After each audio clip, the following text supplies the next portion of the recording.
La política. La política. Eso que aparece en forma de panfletos cada 2 años. Y el comienzo de la campaña con vistas a las próximas elecciones. Y en realidad está cuando elegís el noticiero que mirás. Gracias. Vos nos elegiste. Si le regalás un poco de azúcar a tu vecina. Antes que un pobre estuve en la... O incluso cuando decimos. No, a mí no me interesa la política.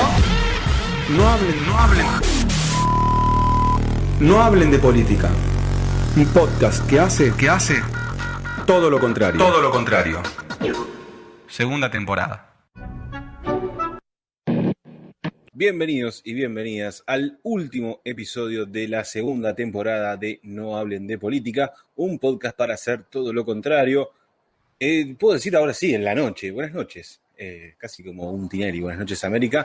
Estamos cerrando esta extensa y larga temporada y además complicada, porque ha pasado de todo y nada mejor que repasarlo, charlarlo y analizarlo todos juntos en vivo. No voy a estar solo. Vamos a presentar en etapas. En primera instancia quiero presentar a mi amigo, a un colega, a un compañero de viaje, ya que llevamos año y 3 meses, el señor Leandro Lora. ¿Cómo andas, Leo? Ale, ¿cómo estás? Bien, la verdad que podríamos decir que secándonos un poquito la transpiración, así como decir, bueno, ya está, 22 de diciembre, finalmente llegamos. Fue un año que tiene muchas definiciones, de mucho de eso vamos a hablar a lo largo de este episodio, en realidad final, pero también yo creo que también después lo podremos hablar y ampliar, pero creo que el balance es bastante positivo. Un año que nos tiene así, ¿no? En la virtualidad, y desde ya que aprovecho a comentarle a quienes nos están mirando, escuchando en este momento, nosotros habíamos prometido que íbamos a hacer una transmisión en vivo presencial, que nos íbamos a juntar, pero así pasaron cosas que tienen que ver con este año en particular y que tiene ciertos riesgos esto, porque bueno, se acercan las fiestas, hay mucho contacto con gente mayor y demás, entre todo el equipo que conformamos No Hablen de Política y demás, y resolvimos que tal vez lo mejor era hacer esto hasta que amaine un poco, podríamos decir. Así que acá estamos, cumpliendo un poco la palabra, pero en este formato que nos fue costumbre este 2020. No estamos solos, está ahí, la estamos viendo. Sí, además, esta es la segunda parte de la presentación. Estamos con una colega, una compañera, una amiga y también alguien que forma parte de estas novedades que nos ha traído el 2020 con el newsletter Volver a las Fuentes, Josefina Vargas. ¿Cómo andas, José? Muy bien, buenas noches. Sí, también podemos decir buenas noches. Así que, ay, qué lujo. Muchas gracias por invitarme. Estoy, la verdad que re contenta de poder estar acá acompañándolos en el cierre del año y bueno, veremos qué nos depara el programa, así como qué nos deparó el año, todo va a ser una sorpresa. Hemos denominado este episodio final Basta para mí, basta para todos. No es inocente el nombre porque viene con una consigna que la vamos a contar en un ratito nada más y viene con un juego que desde ayer estamos charlando en redes sociales y que ha pegado bastante bien y la verdad que ha dejado un resultado dignísimo para analizar y para charlar por lo menos en la próxima hora, no sin antes hacerle 2 parroquiales, las parroquiales de siempre. Si estás escuchando esto en Radio Universidad de la 90.1, no estamos en vivo, es lunes. Va a ir en diferido el próximo lunes en el horario de siempre, a las 7 de la tarde, y de antemano les agradecemos a toda la comisión de la radio, a todos los integrantes de Radio Universidad por habernos prestado, habernos cedido un espacio para poder ir un poco más allá con este podcast y que obviamente y ojalá el año que viene nos tenga de vuelta en Radio Universidad. Por lo pronto, desearles felices fiestas a toda la gente de Radio Universidad que ya está pronta a empezar el descanso de las fiestas y insisto, agradecer mucho a quienes nos han dado el espacio. Eso por un lado. Por el otro, recuerden que esto no se termina. Tenemos un mecanismo de suscripción y de aportes únicos justamente con Josefina y también con Leo y con Tommy, que están los controles centrales, a quien nos saludamos y le mandamos un abrazo enorme, que está, como quien dice, dirigiendo la batuta en la nave central, en la nave nodriza, como viste que se dice así. Bueno, sí. Así, ahí está Tommy. Tenemos un mecanismo... Medio extraterrestre, ¿no? También Sí. La madre Sí. nodriza. Tenemos un mecanismo de suscripción y aportes únicos en los links que siempre les dejamos en redes sociales, así que si alguien quiere acompañar, están disponibles, que es lo más importante. A nosotros nos ayuda mucho y nos da una mano enorme para continuar en este fin de año. Aprovecho, hay un mensaje ahí, si quieren, quienes nos están viendo y escuchando en YouTube, ahí nos pueden hacer comentarios y demás como para tener un contacto, porque hablemos con honestidad, va a ser un episodio de cierre, un episodio de mucha charla y de mucha improvisación en el sentido de lo que vayamos poniendo sobre la mesa a la hora de discutir, y la invitación es que ustedes también formen parte, como el perro que está ladrando, forme parte de este episodio. Eliseo Alberdi dice: felicidades y muchas gracias por acompañarnos este año tan diferente y raro de transitar. Sí, algo de eso hay. Y yo creo que es una buena forma de dar la introducción a esto, pasando a compartir el spot con el que arrancamos esta segunda temporada en No Hablen de Política. Un spot que dijimos, bueno, pongámosle un poco de acidez a la cuestión introductoria, a la segunda temporada del episodio, que arrancó allá por abril, Sí, creo, ¿no? Estábamos en pandemia, sí. Ya estábamos en pandemia. De hecho, a quienes nos están escuchando, no recuerdan, No Hablen de Política arrancó con episodios de pretemporada. No queríamos arrancar la segunda temporada oficialmente porque decíamos, bueno, estamos en aislamiento social preventivo y obligatorio. Cuando se termine el aislamiento social preventivo y obligatorio, arrancaremos formalmente con la segunda temporada. Nunca se terminaba el aislamiento social preventivo y obligatorio y dijimos, tenemos que arrancar con la segunda temporada. Y fue así que arrancamos por abril, si mal no recuerdo. El spot creo que es un poquito de resumen. Es de esa época, pero nos puede ayudar un poco a pensar parte de lo que nos dejó este año y de las definiciones que muchos nos acercaron y que aún así nos la pueden ir dejando en el chat. Olivia nos dice: hola, vengo a aprender. Todos vamos a aprender. Aprender, sí, en conjunto, eso desde ya. Así que compartimos ese spot. Si no lo recuerdan, decía o se veía algo así. Ya empezamos la predicción. Va a ser uno de los mejores años. ¿El 2020? Sí. Se viene.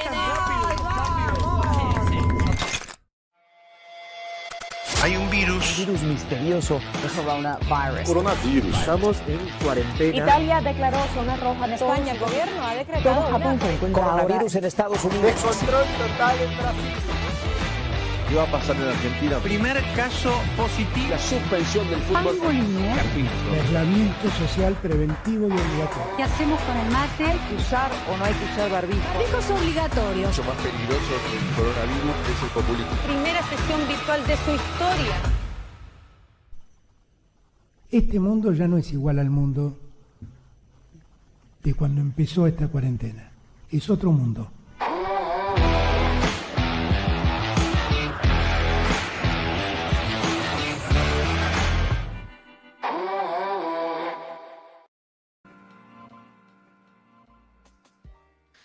Bueno, mucho peor que el coronavirus es el populismo, había dicho el expresidente Mauricio Macri, ahí lo recordaba en el spot. Este spot que, insisto, no presentaba una cosa novedosa y según quien lo mire podía ser muy a corto plazo, es decir, bueno, era algo que había que aguantar, era cuestión de aguantar nomás para que no ocurra lo que pasaba en ese momento, no, ni en China ni en Europa en particular. Era cuestión de aguantar y que con eso se solucionaba. Debe haber gente que decía, bueno, son 15 días, cuarentena, que yo tengo una reflexión ahí de que nuestro pueblo, creo que el conjunto de nuestra sociedad ha sido muy estricta y muy responsable en el cumplimiento de las normas. Lo que pasa que nunca se imaginó el conjunto de la sociedad, ni la dirigencia, ni nadie que iba a extenderse tanto tiempo y obviamente eso empezó a afectar otras fibras sensibles, creo, de nuestra sociabilidad que complica el panorama y le pasó literalmente al mundo entero. Pero bueno, aprovecho para tirar así sobre la mesa que, tal vez tomando como excusa el spot, que lo pasamos 2 veces porque la primera no salió el audio. ¿Qué rescatan tal vez o qué les parece destacable de eso que acabamos de recordar? Yo quiero decir públicamente que todavía están buscando a aquel que dijo que el 2020 iba a ser un gran año. Lo deben estar buscando. Pero más allá de eso, me parece que después nos vamos a meter de lleno a analizar palabras y demás. Es la primera vez, creo que en la historia de que nadie vivió una pandemia. Entonces, analizarla políticamente también fue muy difícil. Fue todo un desafío, entender las lógicas políticas tradicionales a las que estamos acostumbrados, del juego político, de los acuerdos, de los desacuerdos, teniendo en cuenta una pandemia, ¿no? De hecho, discutimos un montón acerca de cuándo fue el punto de quiebre entre oposición y oficialismo, cuándo se tiró juntos y cuándo se empezó a tirar cada uno para su lado, o búsqueda de proyecto de gobierno según lo que cada uno pensaba. Me parece que el análisis que quedó un poco de costado y que creo que hoy se está viendo bastante es que la política tuvo que gestionar más que nunca las emociones, ¿no? Es la primera vez que las acciones sociales quedaron absolutamente todas truncas, e incluso con ventajas, ¿no? Esto que estamos haciendo ahora fue una de las grandes herramientas que permitieron acercarnos un poco más en tiempos donde no nos podíamos acercar. Pero más allá de eso, me parece que la política tuvo que gestionar emociones y lo hemos planteado en algunos episodios, cómo ha costado tanto llegar a este punto y entendiblemente todo tiene un límite. Pero no hablo de que nos cansamos del gobierno, nos cansamos de la política, no, todo lo contrario. Uno se cansa de no poder vivir como vivió prácticamente, en mi caso, 28, 29 de los casi 30 años que tengo, ¿no? Qué juventud. Sí, divino tesoro. Pero en ese sentido me parece que ha sido un masazo social donde la política tuvo que gestionar, además de las emociones, una situación tremenda en todos los sentidos. José, ¿vos cómo lo viste? De las frases que estaban en el video, la de "el mundo ahora es otro", ¿no? Esa idea me parece como la más reveladora. Cambió todo el mundo y nos encontramos en la primera parte del año con todo el mundo detenido, algo inédito, esta situación de pandemia inédita, con un virus desconocido, con una enfermedad nueva y todo el mundo detenido, ¿no? Las sensaciones que se me generaron en ese momento fueron muy fuertes porque no me imaginé nunca una situación donde todo el mundo al mismo tiempo tuviera que detenerse y frenar actividades que ninguno de nosotros imaginaría que se detienen. Me acuerdo un primer dato que me resultó muy alertador, digamos, me generó una gran alerta, fue cuando el primer gran pico en Europa a mediados de febrero, principios de febrero, cuando, bueno, ya era impactante la cantidad de fallecimientos ya en la segunda mitad de febrero, y que la Organización de los Países Productores de Petróleo en ese mismo momento anunció una baja de la producción para los siguientes 2 años. Si esas instituciones que tienen ese manejo, ese nivel, ya hablaban de 2 años de caída de producción, la verdad que era una señal gigante de que lo que se venía iba a ser impactante y tremendo. Bueno, y estamos en eso, lo estamos transitando. Sí, yo pienso un poco esto de la política, ¿no? Como, y siempre recuerdo, mira, y justito hoy se cumple un año, algo que yo no había registrado, que Ale nos lo trajo al recuerdo, que se cumple un año de que hicimos, bueno, José, vos también fuiste, armamos en conjunto, ¿no? El No Canten de Política, ese espectáculo que hicimos el año pasado. Y una de las preguntas iniciales era esto de qué es la política, qué hace la política, qué incidencia tiene en nuestra vida. Yo creo que la política también se llevó un cachetazo este año de un lindo cachetazo, si se quiere, un cachetazo en términos de realidad de qué es lo que gestiona, ¿no? Qué es lo que administra. Y estoy pensando que durante este año muchas veces yo hablaba en términos de la administración de la pandemia. Y en realidad la política lo que hace es tratar de, no te digo de administrar la vida en los detalles, pero sí de administrar la vida en términos, ¿no? de cómo lograr que esa vida social en la que estamos insertas, sea lo más ordenada, lo más amigable, por así llamarlo, posible. No recuerdo que por ejemplo, se me viene ahora el recuerdo en la campaña de 2017, recuerdo, o la del 2019, Cristina Fernández de Kirchner decía, le desordenaron la vida a la gente. ¿Se acuerdan? Que hablaba en esos términos. Respecto de la política, le desordenó la vida a la gente, y lo que tiene que hacer la política, podríamos, ¿no? Si lo damos vuelta, es ordenarle la vida a la gente, es decir, darle un marco regular. Entonces, como los empresarios piden, no, necesitamos reglas claras para la inversión y qué sé yo, bueno, la vida cotidiana necesita reglas claras también. Este fue un año en el que se desarmó eso, no había reglas claras justamente para lo elemental, como encontrarte con tus amigos, con tu familia, estudiar, trabajar, no estaba claro, porque bueno, por cuestiones lógicas e inmanejables en muchos sentidos, y la política recibió como, me parece como, a esto se dedica la política, justamente a esto que está en crisis en este momento y que no sabe cómo resolverlo porque absolutamente jamás le pasó cómo administrar una cosa de estas características. Ahora, si borra la pandemia y tiene la vida cotidiana a la que estábamos acostumbradas, es lo mismo.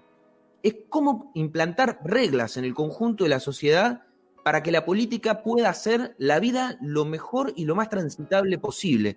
Me parece que eso, no es que quiero decir que es la enseñanza y nada por el estilo, pero me parece que es un elemento interesante tal vez para evaluar de cuál es el fin, ¿no? Que tiene la política en nuestras vidas y cómo este año, al margen de la pandemia, la política tuvo incidencia sobre nuestros comportamientos. Y recuperando lo que decía al principio, la gente lo cumplió, fue responsable, entendió la gravedad del caso. Lo que pasa es que estábamos tal vez preparados para, no sé, un mes y medio de condiciones en las cuales la política nos dijo estrictamente no salgan de su casa, quédense, no vean a sus contactos, a sus amigos, a su familia, no vayan a trabajar. Todo el mundo acató, la gran mayoría, y quien no acataba era condenado.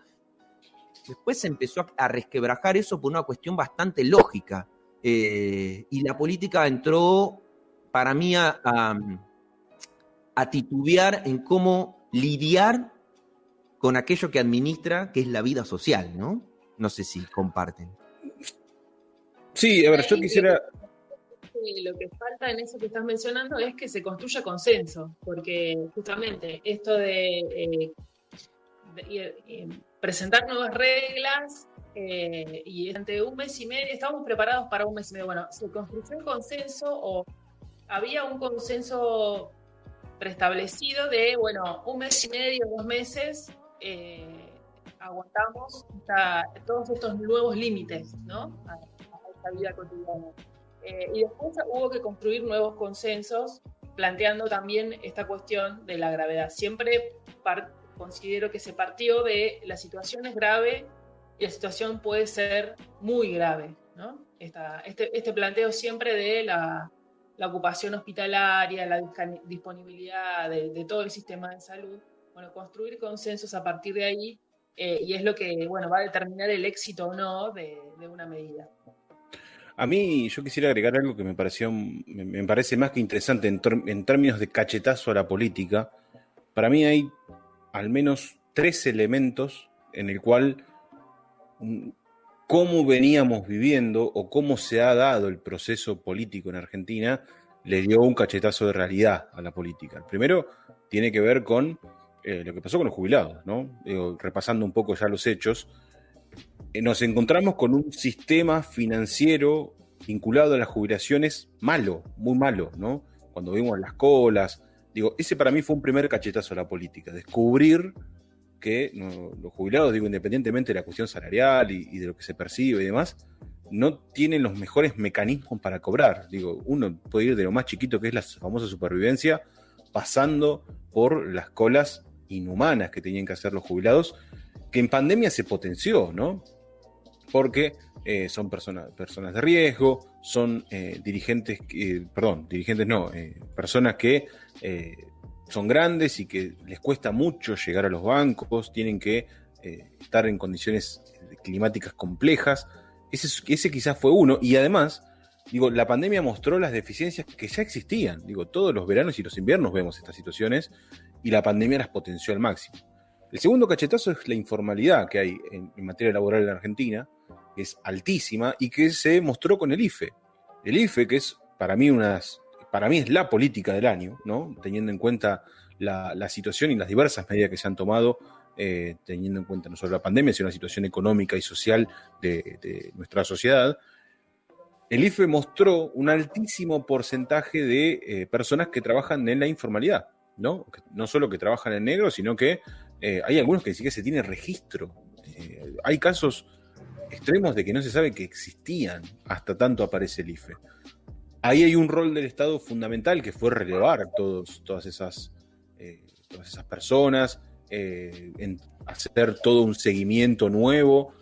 Ahí el Estado ha sido fundamental, por eso yo sostengo que es para mí la política del año, la medida política del año.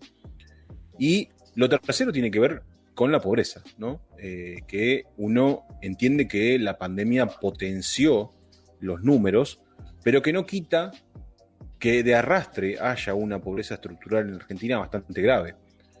Y eso también es producto de la política, no producto de la política como tal, y no estoy diciendo que la política es mala, lo que estoy diciendo es que hay malas gestiones del Estado, hay malos usos del Estado, y generan justamente de arrastre de muchos años una pobreza estructural potenciada por una crisis que ya acarreábamos desde el 2018, y que en 2020 con la pandemia llegamos como a una especie de explosión en la cual muestra a la dirigencia política en su plenitud, porque yo disiento de esos que nosotros veníamos avisando, no, yo creo que muestra la realidad desde toda la dirigencia política de lo que está aconteciendo, sobre todo con una pandemia. Pensaba un poco en lo que dice José, ¿no? En lo que decía del consenso. Uno de los consensos, además del interpartidario, si se quiere, ¿no? Es el consenso de la autoridad, el consenso que en este caso, para ser más claro, ¿no? El consenso que el propio presidente debe. Bien, bueno, acá estamos de regreso. Creo que luego del corte, sí, aclaremos eso, tuvimos problemas técnicos. Yo creo que esta transmisión es, ya que estábamos hablando del año, es un poco reflejo de ese año. Es así de accidental y bueno, y no tenemos los recursos, eso y encima, y eso que pedimos plata, eso que nos ha dado la cara para pedir plata, pero no tenemos los recursos para hacer una transmisión todavía de las profesiones. Ya llegará el momento.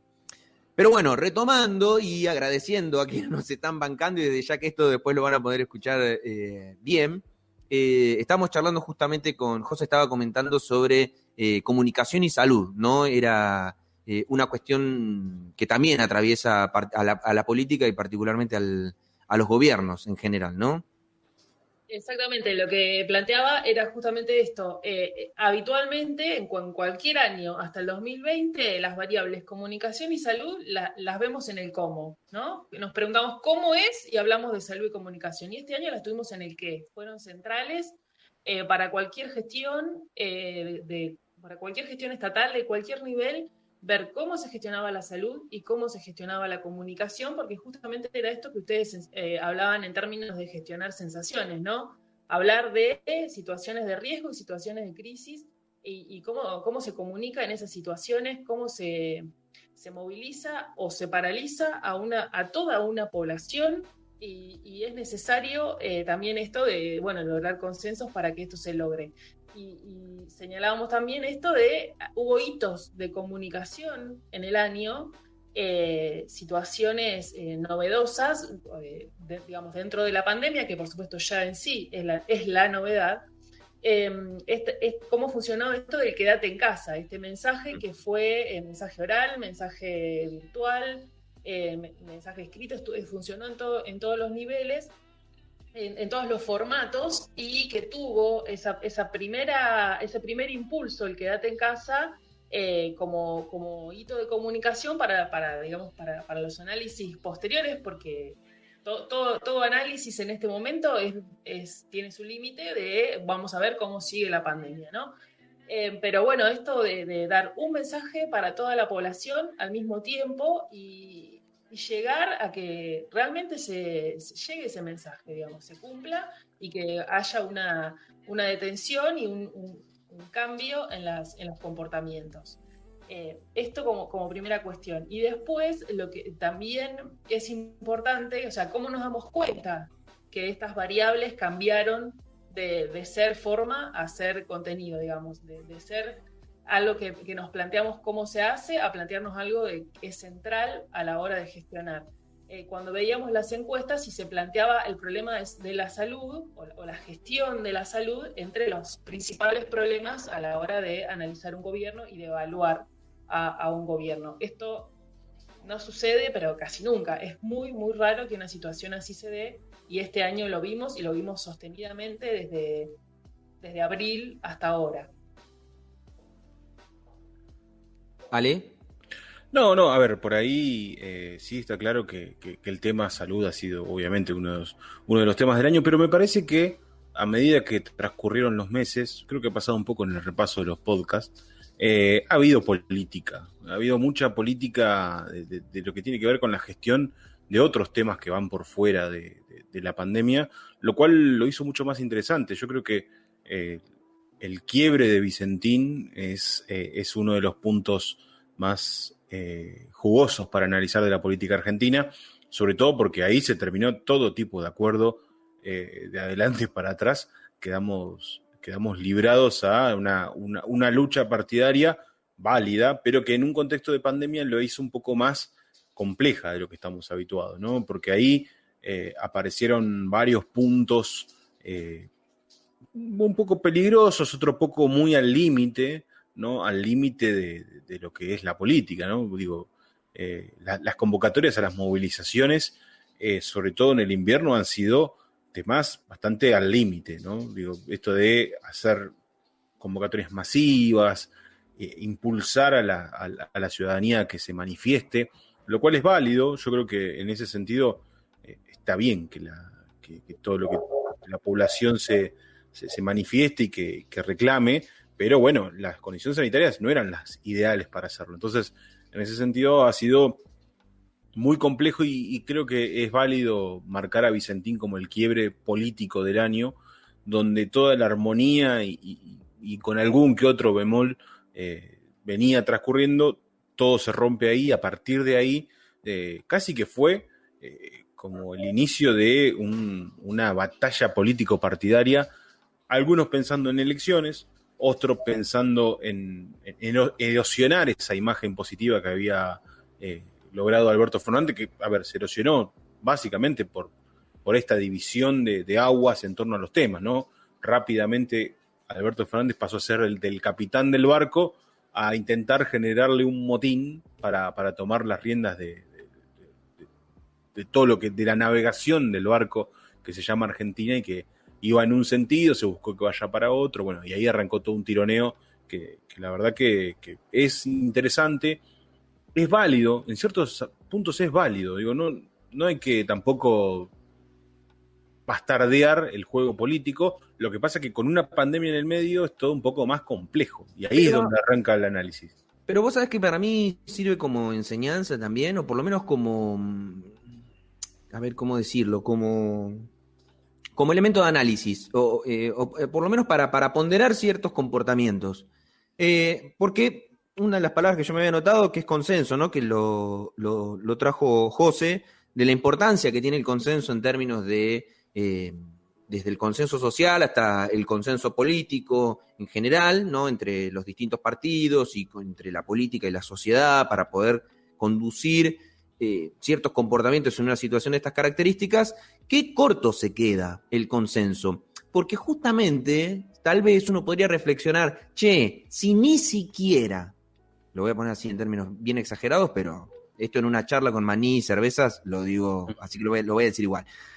Si ni siquiera en pandemia, o sea, en una cosa que es histórica, ¿no? Nunca vivenciamos, nuestra generación nunca vivenció una cosa de estas características, incluso las generaciones de quienes gobiernan tampoco, así que ante un acontecimiento de carácter global inédito, ¿no? Ni siquiera en esas condiciones, donde estaba en riesgo literalmente la vida, ni siquiera en esas condiciones hubo consenso. ¿Cómo pretendemos que haya consenso cuando no existe una situación de emergencia de ese tamaño?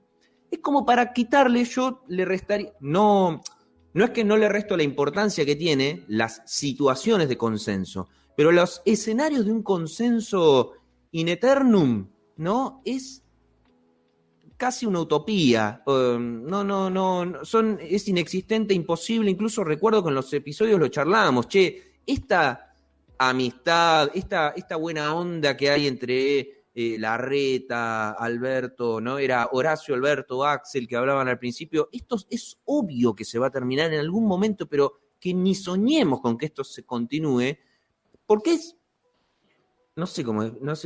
esto puede ser un error, pero digo, es humanamente imposible.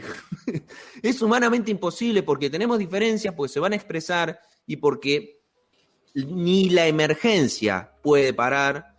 No tenemos un proyecto común como sociedad, ¿no? Yo creo que ahí es donde podríamos ir a discutir la profundidad de los consensos. ¿Qué consenso tenemos en relación a un horizonte común como colectivo social, como comunidad-nación, que es algo de lo que hemos hablado este año, ¿no? ¿Cuál es el horizonte común?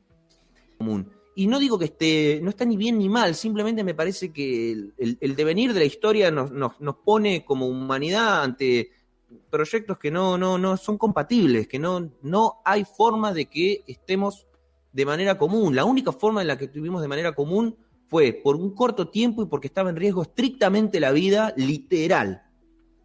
Y digo literal porque la vida está en riesgo con un montón de situaciones sociales todo el tiempo, ¿no? Cuestiones que hacen a la inseguridad en términos de violencia delictiva, pero cuestiones que hacen a la inseguridad en materia social, en materia laboral, en materia educativa, ¿no? Esas violencias existen y ponen en riesgo la vida y aún así nunca generamos consenso para solucionar eso. En esto era tan latente, tan patente, que se generó. Y se generó por un escaso tiempo. Cuando empezaste a discutir proyectos como el caso Vicentín, ya está, se quebró, se rompió, porque es imposible que exista un consenso.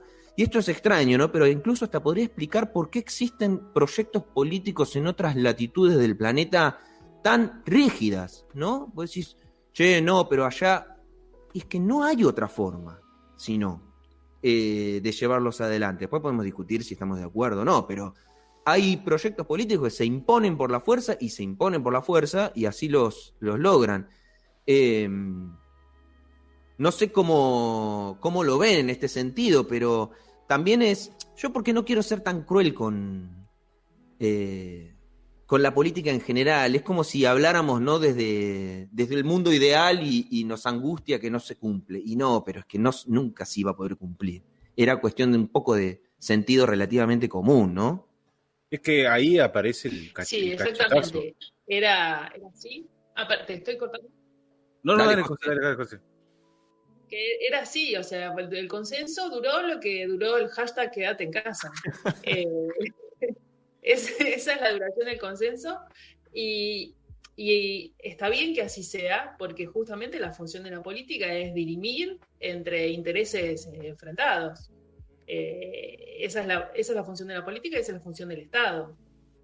Y de los gobiernos que ocupan el Estado en el momento que les toca. En nuestro caso, con una democracia, entonces tienen un periodo de duración, y bueno, terminado ese periodo, le tocará a otro, o le tocará al mismo, pero ni siquiera, aunque le toca al mismo, ni siquiera es señal de que repita sus mismas intenciones e ideales de una gestión anterior. Entonces, vamos a medir cuánto duró el consenso, miremos cuánto duró el hashtag quédate en casa. Sí, y el tema hashtag a mí me lleva a un tema que es interesante, que es la virtualidad, ¿no? Uno de los documentales que salió este año fue El dilema de las redes sociales, y hablaba de que esta cuestión del consenso en la política y la división de las sociedades existe en todo el mundo. Si no, pudimos presenciar literalmente en vivo y en directo la división político-social de Estados Unidos, ¿no? Viéndola como una cosa extraño lo que ocurre y al mismo tiempo, bueno, responde a cierta coherencia también lo que está pasando. Hay esta idea del mundo, el mundo cambió, ¿no? Que charlábamos al principio. ¿Qué mundo se viene? Bueno, mucho de esto va a tener, mucho de un mundo hashtag virtual, evidentemente, y que potencia esta falta de consenso, ¿no? Esta construcción de burbujas sociales en términos ideológicos. Yo pienso de la misma manera, entonces me contacto y hablo y me relaciono con quienes piensan igual que yo. Cada vez soy más reacio a las opiniones diferentes y mis reacciones son mucho más brutales, son mucho más agresivas. Hay poca construcción de la tolerancia, ¿no? a la diferencia. Y yo creo que eso también son desafíos que tiene que pensar la política como enseñanza de lo que le deja el año. Charlábamos en los episodios, que a mí es un tema que no sé por qué, pero me gusta recuperarlo, esto de que las fechas patrias en la Argentina, que son como los elementos constructores, ¿no? De unidad nacional, fueron utilizados durante todo este año, que fue un año de emergencia, para protestar contra la autoridad de turno. O sea, este año era fecha patria que había, era fecha de protesta, no era fecha de celebración de la unidad nacional. Bueno, el Día de la Independencia no era bueno, porque hasta hubiese sonado lindo, ¿no? Día de la Independencia, estamos todos unidos detrás de la misma bandera en el desafío de salir adelante, ¿no? Como pueblo, qué sé yo, podría haberse creado esa idea, que alguien podría pensarlo, bueno, en una situación de crisis esto justamente es lo que ocurre. No, ocurrió todo lo contrario, ¿no? Era fecha patria, que se vayan estos corruptos, la República, no sirven, hay que quemarlos, la hoguera, ¿no? Gente con sogas en el cuello, un delirio. Bueno, esa era la fecha de unidad. ¿Cuál es la fecha de unidad? ¿Cuál quedó como fecha de unidad? Insisto, y para mí la única fecha de unidad que más o menos hubo la dio Diego Armando Maradona cuando fallece. Es como el único gran momento de unidad nacional, al margen de obviamente de quienes no estaban de acuerdo, pero terminaron siendo expresiones minoritarias, fue el fallecimiento del Diego. Después no había fecha que no era para mostrar la diferencia que había de uno con otro. Y yo creo que eso la política lo tiene que pensar, porque también para conducir necesita la construcción del reconocimiento mutuo como pueblo. Tal vez exagero, pero viendo las redes, viendo las situaciones de emergencia y nuestros comportamientos y la forma de dirimir la política que estamos construyendo, bueno, tal vez haya que pensar mecanismos de unidad, nuevos mecanismos de unidad nacional. Este año hasta se habló de independencia de nuestros territorios, ¿no? O sea, ya salieron provincias a decir, nosotros no tenemos ningún drama en independencia. O sea, ya hemos tocado niveles de poner en crisis nuestra unidad nacional, ¿no? ¿Qué rol le toca a la política discutir eso? Sí, trasladándolo también un poco a lo que pasó en nuestra ciudad, en Olavarría, es interesante vincular la política del consenso con lo que hemos vivido hoy. Hoy estamos en un proceso bastante nacional, muy parecido a lo que acontece a nivel nacional, con un frente de gobierno que es opositor además al gobierno provincial y nacional, y una oposición que tiene el empuje de la provincia y la nación, lo cual hace una cuestión, el orden de los factores no termina alterando el producto porque las disputas políticas siguen existiendo. Pero en un principio hasta se armaron como unas mesas vinculadas a la emergencia sanitaria, donde participaban todos los sectores políticos. En Olavarría se bloquearon los ingresos a la ciudad, había solamente 2 ingresos. Eso parece que fue en la Edad Media. Olavarría fue hace 5 meses. Lo cual, y hubo consenso para eso, más allá de algún pero o alguna disconformidad, los bloqueos continuaron muchos meses, y eso fue una política de consenso. Ha habido un proceso bastante interesante en Olavarría, que tiene otro quiebre, no es el quiebre de Vicentín.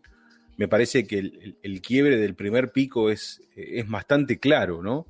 Del primer pico de casos en nuestra ciudad, donde ahí se rompe la armonía política y arranca otro juego, primero para contener la pandemia, que fue uno de los objetivos centrales en los análisis, y segundo, para entender a qué jugaba cada sector. Pero si yo le tuviera que poner el punto de quiebre del consenso, fue claramente la famosa encuesta del intendente Gali, ¿no? Ahí, ese día, es como que se rompieron muchas cosas. Yo creo que uno puede entender las intenciones oficiales, pero se terminaron viendo dos cuestiones: las intenciones de fondo, digo, y el juego político detrás de la pandemia, que ya era una cuestión más estratégica a la hora de comunicar. En ese sentido, al intendente Gali le sale mal, digo, porque la realidad a los 2 días le dio un cachetazo fuerte, pero digo, también en lo político dejó algunos puntos que hoy se ven claramente. Digo, hoy hay un tironeo entre oficialismo y oposición en torno, un tironeo más normal. Me parece que eso habla de la política más tradicional y no tanto de la política en pandemia. Cómo se ha ido de a poco volviendo a la normalidad en algunos sentidos y ya pensando en una agenda post-pandemia que además va a ser la agenda de la campaña, porque el año que viene vamos a tener elecciones. Veremos cómo, si va a haber paso y generales o solo generales, pero en ese sentido la verdad que hay mucho por desmenuzar en torno a la política olavarriense.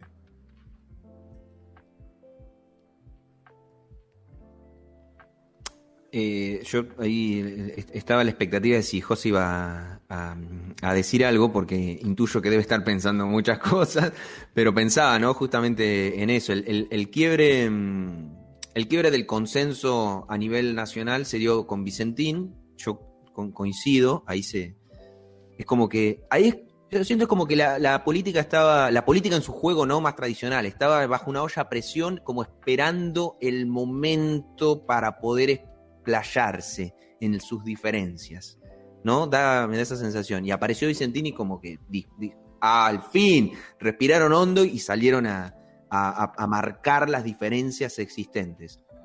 Y a nivel local está claro que fue ese, pero fue a la inversa, no fue con una cuestión política, fue con una cuestión sanitaria. Fue desde ya que era política, pero fue una cuestión sanitaria, es decir, esto no da para más, dijo el intendente Ezequiel Gali. O sea, hay que abrir cosas, y a los 2 días nos estallan los casos aquí en Olavarría, y queda como habiendo dado un paso muy en falso. Y mira, con esto podemos inaugurar un nuevo tema de debate, ¿no? Pero es una cuestión de una de las palabras que surgió como año de la política, la incertidumbre, ¿no? Que, bueno, muy incierto todo, o sea, el intendente Ezequiel Gali creyó que estaba en condiciones de poder decir eso y que no iba a pasar nada, pero es tan inmanejable lo que ocurre que a los 2 días le estallan los casos en Olavarría y queda en offside con lo que había dicho. Y además había tenido trascendencia de carácter nacional, ¿no? Había aparecido en los medios de comunicación en todo el país. De hecho, terminó teniendo una autocampaña en contra de su paso en falso. Sí, y recordemos que lo mismo le pasó a muchísimos dirigentes que se confiaron en situaciones como esa, donde, bueno, no había casos, salieron a hablar, salieron a exponerse, y así como hoy decías, la política les dio una cachetada, la realidad les dio una cachetada, les avisó que la pandemia está en todos lados y todo el tiempo, no nos podemos confiar, y la dirigencia no se puede confiar. Eso por un lado. Y después esto de, sí, la encuesta, coincido también con ustedes en que fue el quiebre. Si bien estas mesas de consenso que se habían construido sobre temáticas sociales, sobre temáticas empresariales, tuvieron un funcionamiento fugaz, digamos, lo vimos en las primeras 2-3 reuniones y después ya no, pero sí, bueno, fueron el mensaje de la unidad local. También la marcha de Vicentín, aquí también se hizo, en Olavarría hubo una manifestación de Vicentín, que también creo que había coincidido con un feriado, con alguna cuestión así, era fin de semana. Me acuerdo de esas fotos de la mujer con el perrito frente a la municipalidad en la protesta. Y otro de los elementos que que surgen de este año y que creo que ahí empezó, es esta cuestión del enojo. Empezó a visibilizarse, obviamente ya estaba. Esta cuestión del enojo y del medirnos a ver cuánto estoy cumpliendo yo y cuánto está cumpliendo el otro, ¿no? Sí. Y de señalamiento, que por ahí lo vimos los que trabajamos en medios lo vimos en forma de los mensajes de toda la gente, cada vez que aparecía una foto de un dirigente de, ay, no tiene barbijo, no respeta la distancia, comparten el micrófono, no se lavan las manos, no sé cuál. Este señalamiento constante de qué está haciendo el vecino, qué está haciendo el que estoy viendo, qué está haciendo el que me dice lo que tengo que hacer, y con esta sensación de enojo, de rencor, bueno, yo estoy cumpliendo al máximo y los demás no. Que también es algo que aparece, discursivamente. Cualquier mensaje de red social o de medio de comunicación venía por ese lado, pero nos marca la sensación y el sentimiento con el que se vivía esa etapa ya salido del consenso y del miedo a la enfermedad. Ya empezamos en esa otra sensación. Sí. Yo les propongo, para ir cerrando, avanzar con el tema de las palabras, que me parece que hay una cosa interesante ahí en las palabras que quienes estuvieron participando nos enviaron para definir al año político. Hay algunas que... yo creo que ninguna es difícil de encontrarle la vuelta para explicarla. Pero que si le ponemos creatividad podemos sacar cosas muy interesantes. Si les parece, por lo menos digo las que alcancé a registrar de lo que mandaron hasta el momento, después me fijo si tenemos alguna más, pero les digo el listado y yo lo que les propongo es que elijamos cuál nos parece que nos resulta más atractiva para desarmar un poquito, a ver si logramos interpretar el porqué de aquella persona que decidió definir el año político con una de estas palabras. Las definiciones que nos mandaron son del año político en la República Argentina, del año político. Enfermo es una, incertidumbre, intenso, hay una que usa dos, dice un quilombo, caos, tibieza, picante, reivindicación, dinámico e imponderable. Esas son las palabras con las cuales han definido quienes se sumaron a la consigna el año político. ¿Con cuál concuerdan ustedes, o por lo menos cuál les resulta más interesante o más atractiva de desarmar? O la que le llama más la atención. A mí particularmente me gustó el de tibieza. Ajá. Yo creo que no fue un año para tibios. Claramente, si acá se necesitaba algo era decisiones y convicciones. Sin embargo, en algunos temas hubo dudas, y yo creo que fueron los temas donde más quedaron marcadas, ¿no? Digo, volviendo al tema, yo creo que Vicentín es uno de los temas del año. Ahí hubo una serie de errores, algunos vinculados a la comunicación, muchos lo vincularon a la comunicación, pero creo que al final fueron errores políticos, de decir, bueno, vamos a expropiar, después decir, no vamos a expropiar, quedar ahí como a mitad de camino, y eso es un punto que se podría denominar tibieza, sobre todo porque, digo, hay en el término expropiación mucho contenido político, una dureza y una fuerza muy importante, y recular y hablar de otra cosa y decir estatizar y después no, creo que ahí habla de una convicción floja. Entonces, si uno lo traslada a la jerga, digo, es lo más tibio que se ha visto en el año.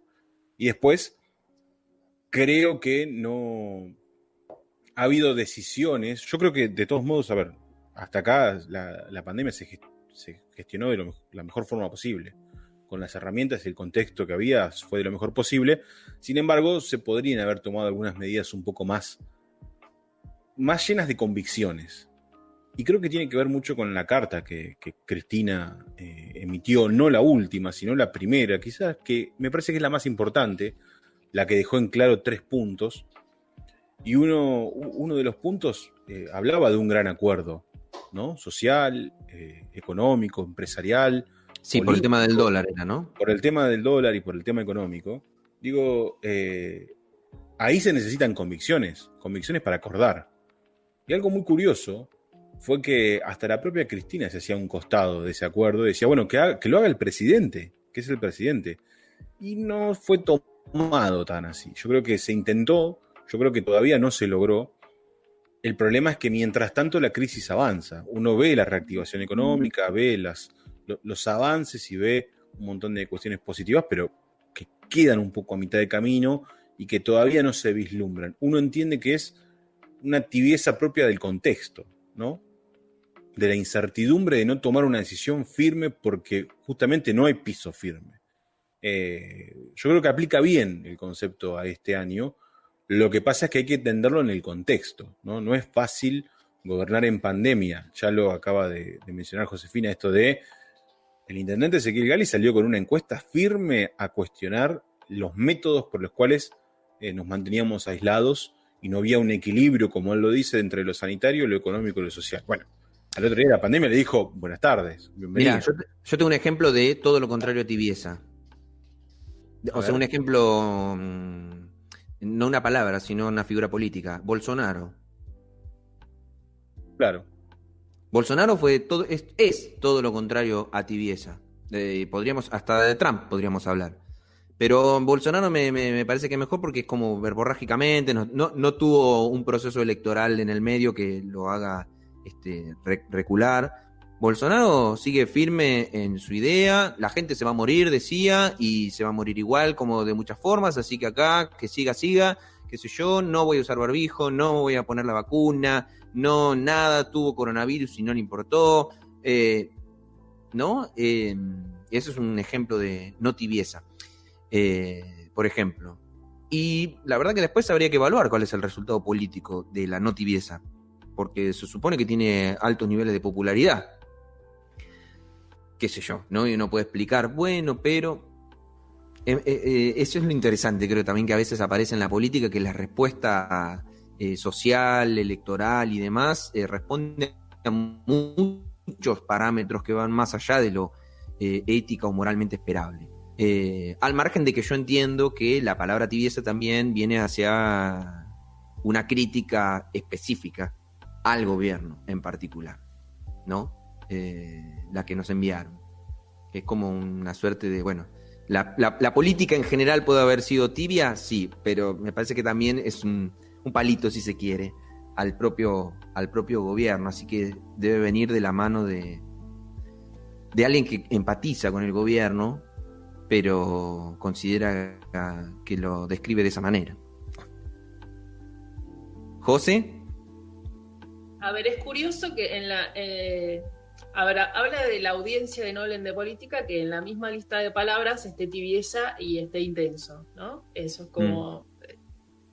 Pero bueno, yo propongo construir un camino con estas palabras. A ver, con algunas de ellas. A ver. Y lo construí así. Dinámico, intenso. Esperen que dinámico, intenso, picante, incertidumbre, imponderable, un quilombo, caos. ¿No? ¿Termina ahí? O sea, cierra en caos.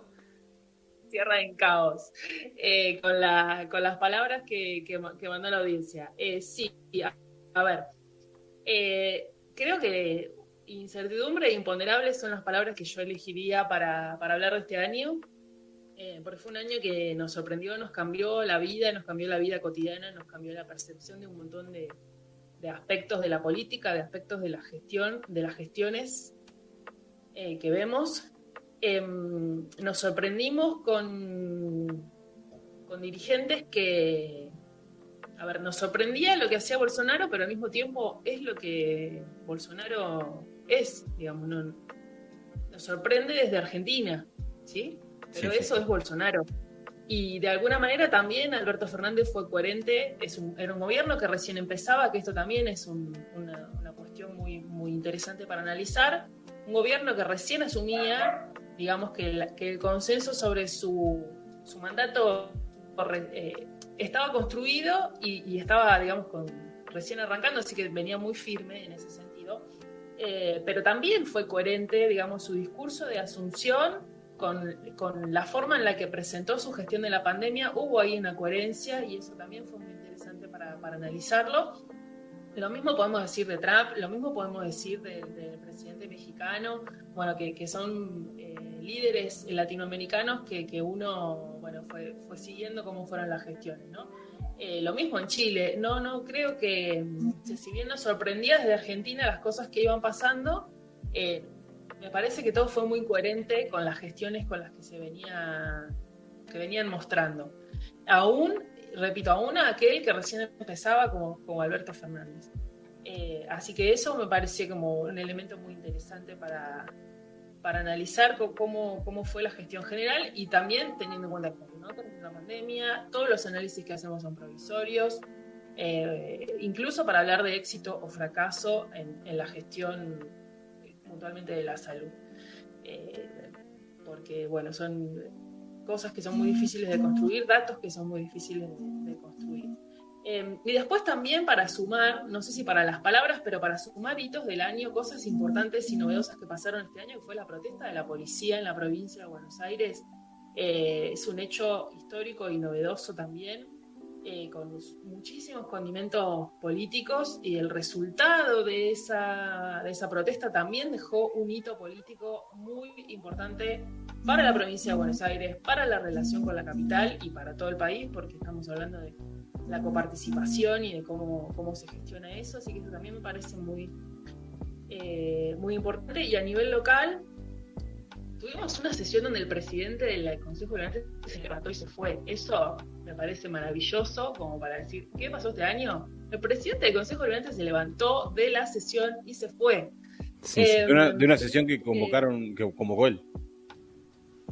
Exactamente, que la convocó el propio oficialismo. Después, en una carpa durante un mes frente al municipio, demandando viviendas, en un año donde la consigna era quédate casa, había familias demandando viviendas y estuvieron un mes sosteniendo una protesta frente a la municipalidad. Eso también me parece un hecho novedoso y me parece que encaja con esto del camino, ¿no? De que salimos de la dinámica y terminamos en el caos.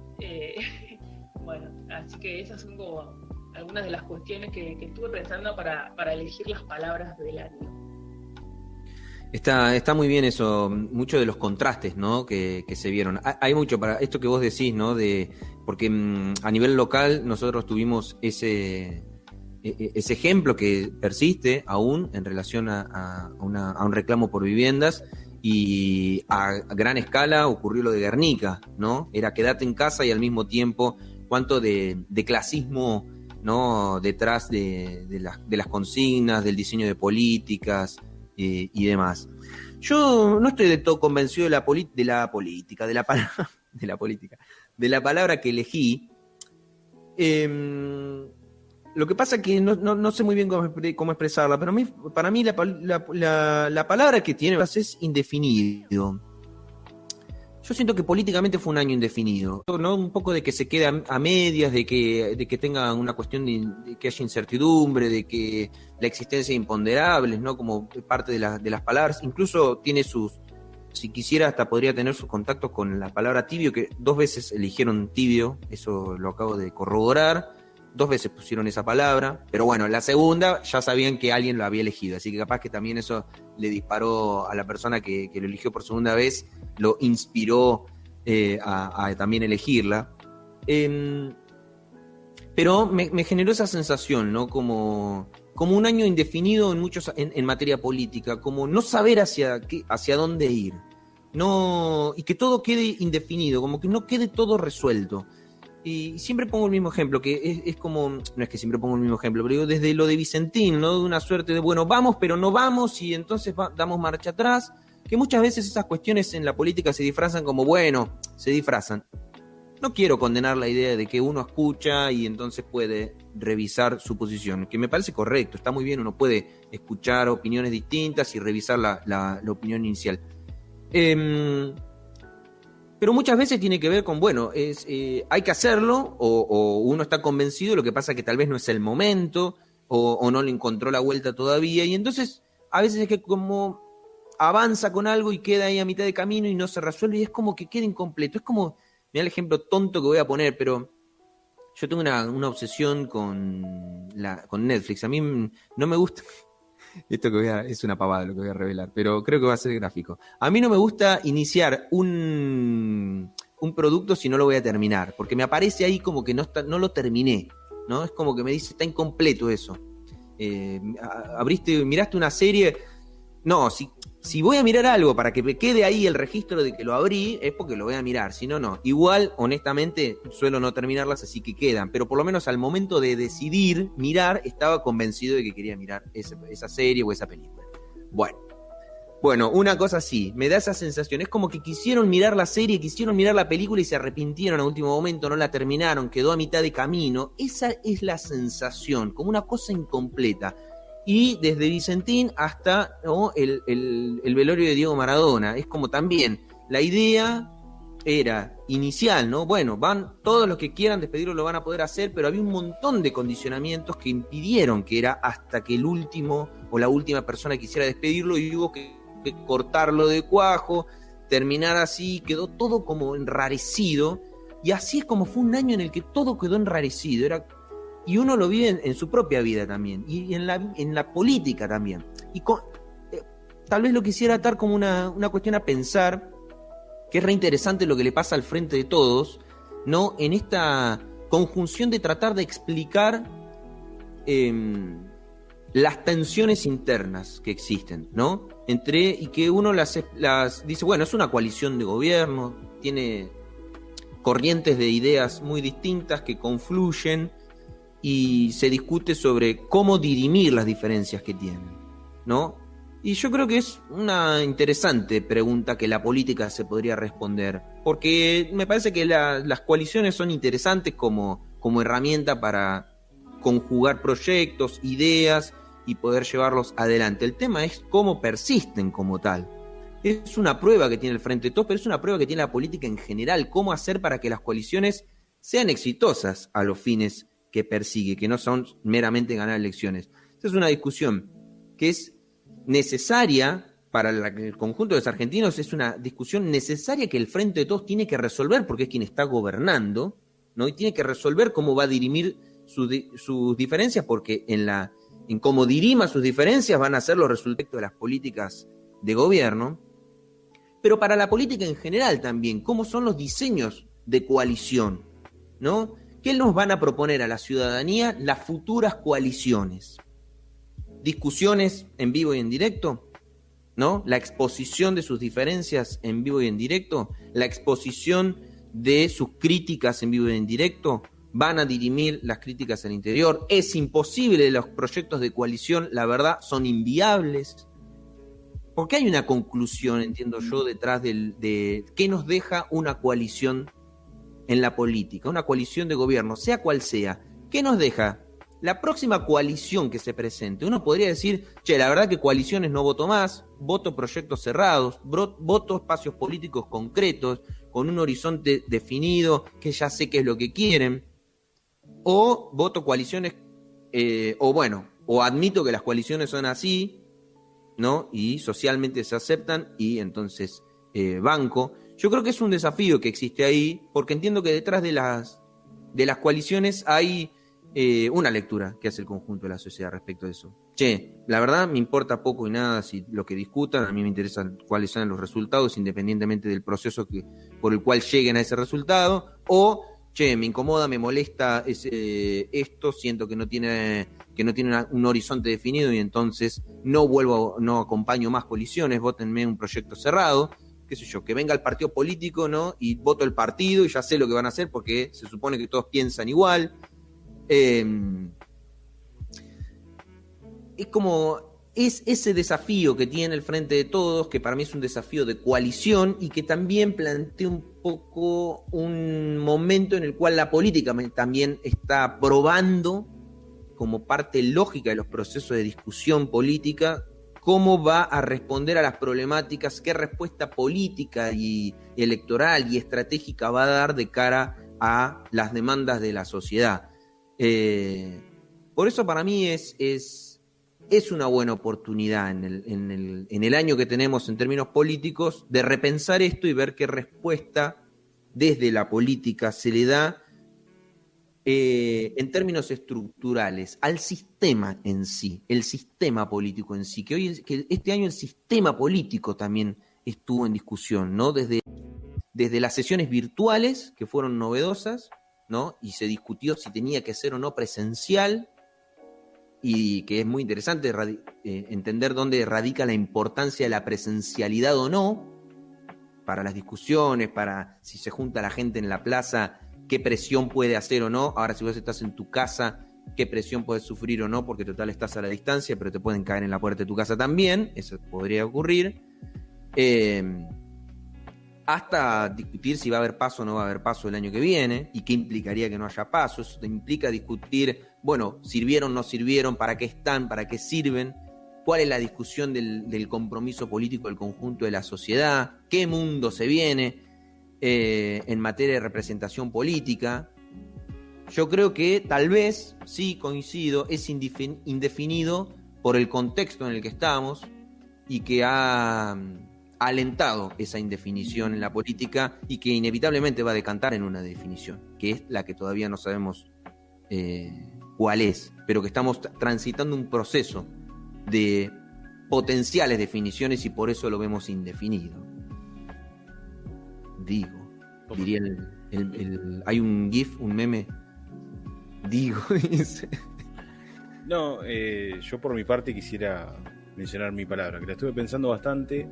Es un poco común, por ahí escapa un poco del análisis tan exhaustivo de Leo, pero que no deja de ser una descripción gráfica de lo que ha sido este 2020, que es inolvidable. Digo, si hay algo que no nos vamos a olvidar jamás, y yo creo que la política no se va a olvidar jamás, es de este 2020. Por lo que hablábamos al principio de los cachetazos de la realidad, pasando por un nuevo modo de gestión, pasando por entender las nuevas prioridades, ¿no? Y algo que no se ha dicho mucho es que, se está discutiendo en el Senado el proyecto de legalización del aborto en el medio de una pandemia. Me parece que es una prioridad, es una urgencia, y son las nuevas urgencias, y está encarado como un problema de salud, como corresponde. Me parece que la brújula se nos movió un poco, y en esa movilización también se nos han movilizado las emociones, se nos han movilizado las demandas, y donde la política justamente era inolvidable este año de cara a cómo va a tener que gestionar de aquí a más. Me parece que es como que la pandemia le puso fin a las excusas, ¿no? Es lo principal que me llegó. Se terminaron los pretextos. Es momento de empezar a gobernar. Recuerdo algún podcast de este año en el cual hablábamos de que ya era momento de empezar a gestionar, de que pasaban los meses y no veíamos medidas, de la falta de creatividad en la pandemia, de las necesidades crecientes, de las demandas crecientes, y cómo la sociedad, a su manera, empezó a exigir. En Olavarría, independientemente de la organización política que han tenido los vecinos de las localidades, están demandando, están pidiendo cuestiones de infraestructura básicas que no son nuevas, que llevan muchos años, pero que la pandemia hizo que se diga basta, ¿no? Es como que se terminó el momento de los pretextos, de las relaciones con la provincia o la nación. Es momento de que me lo solucionen. Bueno, así como cambió la demanda, también tiene que cambiar el eje de la política, y por eso creo que va a ser inolvidable. Obviamente va a ser inolvidable porque hubo una pandemia, porque obviamente cambió la lógica social. No sé si para siempre, yo me atrevo a ser un poco más positivo, pero sí las cambió y no va a ser lo mismo recuperarse a la vieja normalidad. Yo creo que va a haber un proceso larguísimo de readaptación y probablemente volvamos a lo que fuimos siempre, pero yo creo que en ese sentido primero tiene que haber una vacuna que ojalá que llegue con Papá Noel el 24 o el 25. Con Mamá Noel, decíamos. Sí, con Carla Bisotti. Carla Bisotti va a traer abajo el brazo las vacunas. Y bueno, y un nuevo proceso comenzará. Yo creo que más apegado a la política tradicional, a las discusiones políticas tradicionales, pero con un mundo nuevo, lo cual va a poner un poco en tensión a la política, ¿no? Digo, la política va a salir a hacer campaña el año que viene. Bueno, ¿cuál va a ser la campaña? ¿Cómo va a estar diseñada? ¿Va a estar diseñada como fueron todas las campañas de toda la vida? ¿O la pandemia va a cambiar la lógica de necesidades y demandas? ¿Quién va a tomar las demandas de la sociedad? ¿El gobierno, el Estado?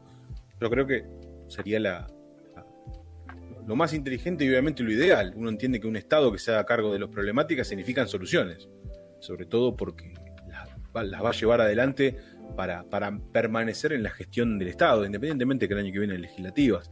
Yo creo que va un poco por ahí y también, acoplándome a lo que dice Leo, yo no sé si hay ya un debate continuado en torno a cómo serán las coaliciones de gobierno y demás. Estas son las coaliciones de gobierno, bienvenidas.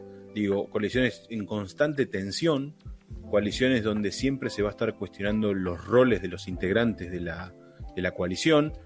Lo empezamos a ver incipientemente en Juntos por el Cambio, en su momento Cambiemos, hoy lo vemos en el frente de todos y lo vamos a seguir viendo.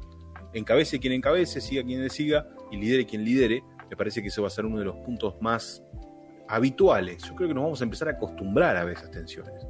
Digo, cuando uno leía y a veces se enojaba un poco con algunas notas periodísticas vinculadas al acto en La Plata, ¿no? Que Cristina dejó que anuncie algo Axel y no el presidente, y que el presidente no lejos y llegaron en distintos autos. Bueno, bienvenido a las tensiones de las coaliciones.